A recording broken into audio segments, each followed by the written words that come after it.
सूची आई है 2-3 दिन पहले।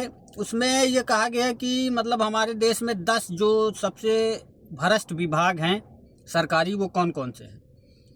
तो उसमें बिजली विभाग का भी नाम है, उसमें जो है इनकम टैक्स विभाग का भी नाम है, उसमें जो है वो ज़मीन की जो रजिस्ट्री करते हैं उनका भी नाम है। और इन 10 में से सबसे ऊपर सबसे पहले नंबर पर जिसका नाम है ना, उसको अगर आप सुनेंगे तो आपको बिल्कुल भी जो है ताज्जुब नहीं होगा कि यार ये कैसे हो गया। उसमें जो सबसे पहला नाम है वो पुलिस विभाग का है।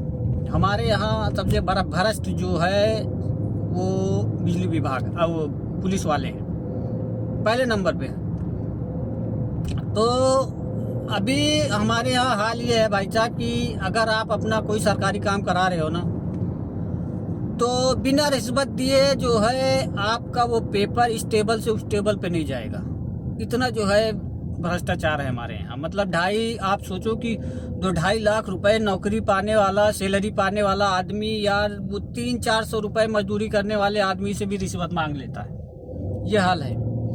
अच्छा, अब मैं बताऊं आपको कि 8-9 सालों में 10 सालों में कितना बदला है, कितनी तरक्की हुई है हमारे देश में। मतलब 2015 में मैं यहाँ से जो है चला गया था।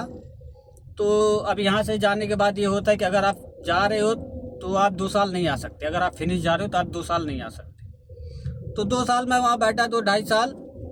2017 के लास्ट में मेरा वीज़ा गया फिर यहाँ से। अब जब वीज़ा गया तो फिर मैं बम्बई में था, उसके बाद मैं लखनऊ गया।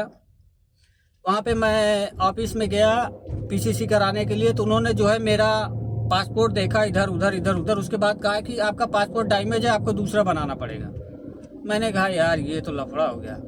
अच्छा, फिर मैं घर आ गया। फिर मुझे किसी ने बताया वो फला आदमी है, उसके पास जाओ, वो काम करा देगा, वो दलाल टाइप का आदमी है। मैं उसके पास गया, उसको सारी बात बताई। उसने कहा ठीक है कल मेरे साथ चलो। तो मैंने उसको कुछ पैसे दिए। फिर वो फिर दूसरे दिन मैं फिर लखनऊ गया उसके साथ। तो उसने एक लिफाफा दिया और कहा कि वो फला आदमी फला टेबल पे जाना, वहाँ एक आदमी बैठा होगा, उसको ही दे देना। मैं गया, उसको दिया और उसने जो है मेरा वही पासपोर्ट पास कर दिया कि नहीं ठीक है। मेरी इंक्वायरी आई पीसीसी की थाने में मैं करीब 4-5 दिन जो है रोज दूसरे दिन जाता। वो जो थानेदार साहब थे जो जिनके अंडर में ये सब था, वो कहते कि अभी नहीं आई। अच्छा, मुझे फिर उसी आदमी ने बताया कि यार वो ऐसे नहीं देगा, उसको कुछ पैसे देने पड़ेंगे। फिर मैं दूसरे दिन गया, मैंने उसको जो है वो थानेदार साहब को जो थे उनको 800 रुपये दिए। उन्होंने कहा कि भाई अगर ये काम पहले कर देते तो आपका अब तक काम हो गया होता।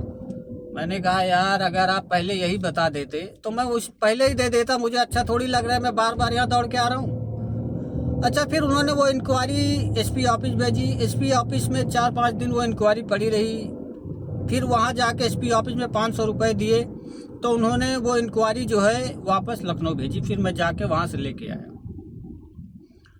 अब इन 8-9 सालों में कितना कुछ बदला वो देखो कि जब मैंने वहाँ बम्बई से कराया 5,000 में मेडिकल हो गया था। यानी कुल मिला के जो टोटल मेरा खर्चा आया था मेडिकल का, टिकट का, वीज़ा स्टैंपिंग का, वो सब 24-25 हज़ार में सब हो गया था। आज ये हाल है कि 1-1.5 लाख रुपए लग रहे हैं इसी काम में। अब इसमें आप देखो कि ज़्यादा बहुत नहीं हो गया कि 20-25 साल हो गए, 8-9 साल के अंदर की बात बता रहा हूँ। लोग मेडिकल कराने के लिए अब इस टाइम पे 50 से 60 हज़ार 70 हज़ार दे रहे हैं, लग रहा है उनका मेडिकल का। और उसमें कोई कंफर्म भी नहीं है कि वो आपको पास करेंगे, ये भी गारंटी नहीं है। कोई बहुत बड़ा दलाल है आपके साथ तो वो शायद आपको पास करा दे, वरना कोई गारंटी भी नहीं है कि जो है वो जो है आपको पास करेंगे पैसा लेने के बाद भी। अच्छे भले आदमी की बात बता रहा हूँ, ये नहीं कि कोई बीमार है उसकी, अच्छे भले आदमी की। लखनऊ आप चले जाओ मेडिकल कराने, अगर आपके साथ कोई बड़ा वास्ता नहीं है, यानी बड़ी कोई सोर्स नहीं है या कोई बहुत बड़ा दलाल नहीं है जिसकी पहचान बहुत है, तो वो आपको जो है पैसा लेने के बाद भी जो है वो फेल कर देंगे। सवाल ही नहीं है कि वो आपको पास कर दें लखनऊ में, अगर आप अपने आप जा रहे बिना किसी सोर्स के।